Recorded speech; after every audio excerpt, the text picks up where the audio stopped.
So I'm scrolling on IG, and the thing about this particular story here. So there's a couple that were married, and the husband got into a really bad car accident. Okay, and now he's he became crippled and paralyzed to a extent, right? And needs around the clock care. He needs care. He needs somebody to take care of him.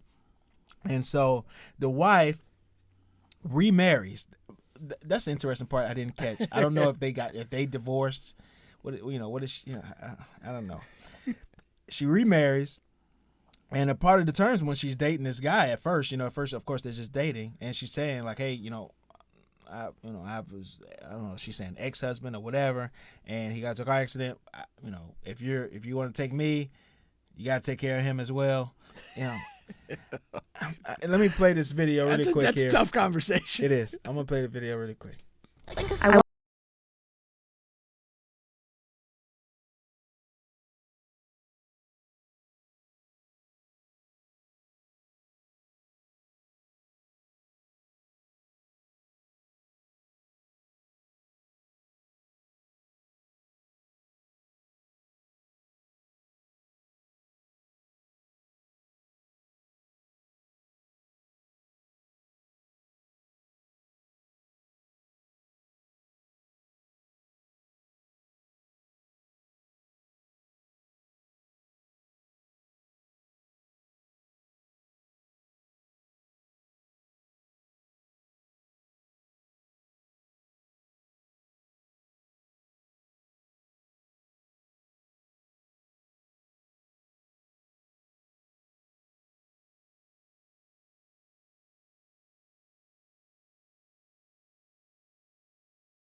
People online are saying that these people are crazy, and everyone from the new husband and to the wife and the family of the guy who's got into the accident. So, and I can't determine for myself which way to go here, because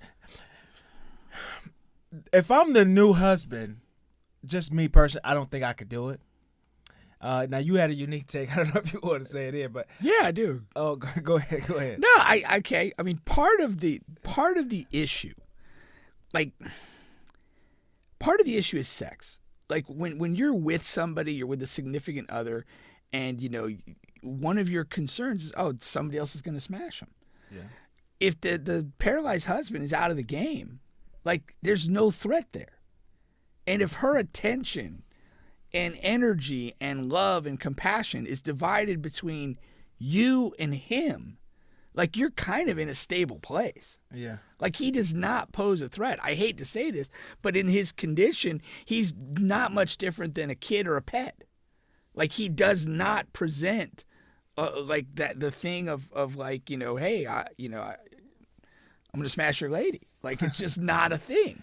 And so I think that there's part of a safe space there. Like, I mean, think about any time that, like, yeah, if you ever have, if you've been in a relationship with somebody and, like, you kind of feel somewhat uncomfortable with they're spending too much attention on another guy or whatever. Like, why is that? The whole thing is they're gonna smash, or maybe they are smashing, and I'm not comfortable with that. But if you take that off the table, then this whole relationship evolves differently. He's like, yeah, I'm the person that, we smashed. This is our, thing. And this is this other guy. And it's, he can't do any of this, whatever. In theory, that is fine, right? That's good. like if my wife is whatever, she's spending a bunch of time with the guy from work or the gym trainer, and I can 100% find out or identify that they're not having sex, and there's sex is 1,000% off the table. I'm completely fine with that, because yes, they're not going to smash, and it soothes me to know that. Number one, number two, they're going to take up a lot of the emotional time, the conversations that I don't want to have time. All right, they're going to take, and then and then on my end, it's going to be just sex and day-to-day things, whatever. Right. Grocery shopping and mall and stuff like that, and sex. That's fine. Here is a different component because now you're asking me to take care of someone else, like around the clock, take care of. So how it would depends on how much of this I would have to do, and things like that. I don't really care about if she still loves him or not because, as you just stated, he can't do anything, right? Right. But how much am I going to have to do? Am I a bad person for even feeling that way? Well, that's another part of it, and I'm glad you mentioned to be a caregiver to somebody who's paralyzed, somebody who's gravely ill, that takes a special type of person, and not a lot of people are built for that. And so the fact that this guy can do that, and they didn't mention, maybe he's from like the nursing field or medical field, and maybe it's not something that's so foreign to his experience, or maybe he had a relative in his own life, a parent or something that was in a bad situation, and it's like this is just not something new to him. That's possible, but that's a huge ask, and it's not something I think I would be comfortable with personally. I'm weirded out with medical situations. That's just one of my things that I'm not comfortable with or not good at. But I would also say this though is going to the common thing. Like one of the things that couples struggle with is kind of what you were almost alluding to is separation. It's like, okay, like I really don't like a lot of stuff that you do and I don't really want to talk about it, and they may feel the same way. And the crazy thing is taking care of this guy, like it becomes like a common purpose. If they're both engaged in doing it, it has a chance to bring them closer together in the sense that like, hey, we do this together. This is like, it doesn't stop.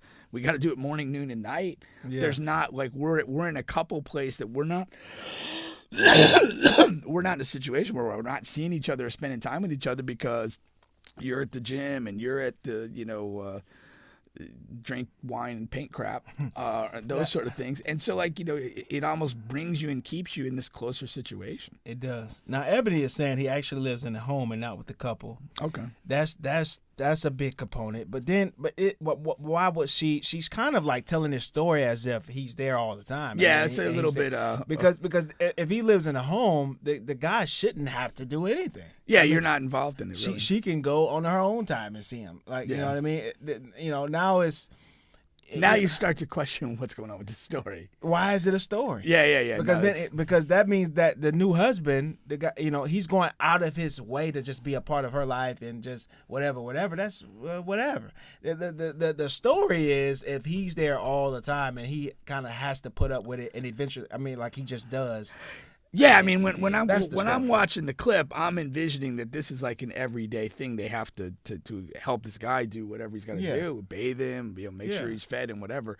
But if he's at some sort of facility and like they visit him for an hour, every 2 weeks, like okay, what's you're putting this fucking Taylor Swift hero type music behind it, like this guy is such an awesome, great guy, and this is something. But if this guy's living in a home, that's not a great. It's just this is a regular guy. Yeah, there's nothing to see here. There's nothing to see here, man. Let me find out that he really lives in a home. This story is a farce.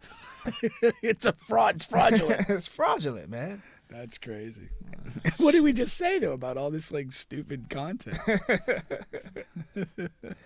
She's crazy for putting this out if that's the case. Yeah. All right. She should be arrested. Nah, really. No, seriously. Fraudulent viral story. Yeah.